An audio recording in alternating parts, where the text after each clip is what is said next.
16th finance commission எல்லா competitive எக்ஸாம்ஸ்க்கும் ரொம்ப இம்பார்ட்டண்ட்டான ஒரு விஷயம் அது. ஓகே, ஸோ இன்னைக்கு நம்ம கொஞ்சம் ரொம்ப ப்ரீஃபாக அதை பார்க்க போகிறோம். ஓகே, இந்த ஃபினான்ஸ் கமிஷன் இஸ் ஃபார்ம்டு எப்படின்னா ஆர்டிகல் 280 தான் இந்தியன் கான்ஸ்டியூஷனில் சொல்றது. Finance commissions are to be formed. அந்த இது வந்து கான்ஸ்டியூஷனலி மேண்டேட்டட் பாடி இது. Okay, not just formed. Okay, இப்போ இந்த 16th ஃபினான்ஷியல் கமிஷன்கிற ஃபார்ம் பண்ணியிருக்கிறது. அதோடைய கவரிங் பீரியட் என்ன அப்படின்னு சொன்னால் April 1st 2026 to 31st March 2031.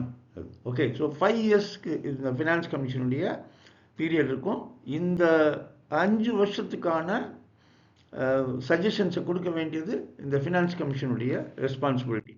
Okay, எதில் ஃபோக்கஸ் பண்ணுது அப்படின்னு சொன்னால், ஓகே, ஃபர்ஸ்ட் பாயிண்ட் என்ன அப்படின்னு சொன்னால் இந்த ஸ்டேட்டுக்கு என்னெல்லாம் தேவைப்படுது, ஓகே, அது சென்ட்ரல் கவர்மெண்ட்டுடைய ஆப்ளிகேஷன்ஸ் என்னென்ன, ஓகே, இந்த ரெண்டையும் பேலன்ஸ் பண்ணக்கூடியது அதில் முதல்ல ஃபோக்கஸ் பண்ணுது.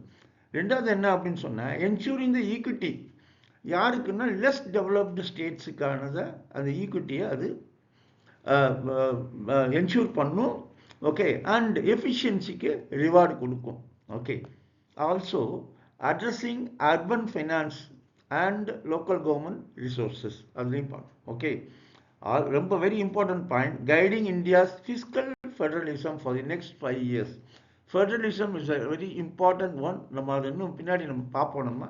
ஓகே ஓகே ஸோ அதோடைய ஆக்சுவல் ஒர்க் என்ன? Sharing the tax revenue between the union government and the states. ரொம்ப இம்பார்ட்டண்ட்டான ஒர்க் அது. த அனதர் ஒர்க், ரெண்டாவது வேலை என்ன அதில் அப்படின்னு சொன்னால் grants to the states. Okay, அதான் ஃபினான்ஷியல் எய்டுன்னு சொல்லலாம். ஓகே, அதை வந்து கொடுக்க வேண்டிய ஒர்க்கு இந்த ஃபினான்ஸ் கமிஷனுடைய வேலை. ஓகே, இந்த finance commission at the moment the present chairman யார் அப்படின்னு சொன்ன அரவிந்த் பனகாரியா. இவர் வந்து நித்தி ஆயோக்ல வைஸ் சேர்மனாக ஏற்கனவே இருந்தார்.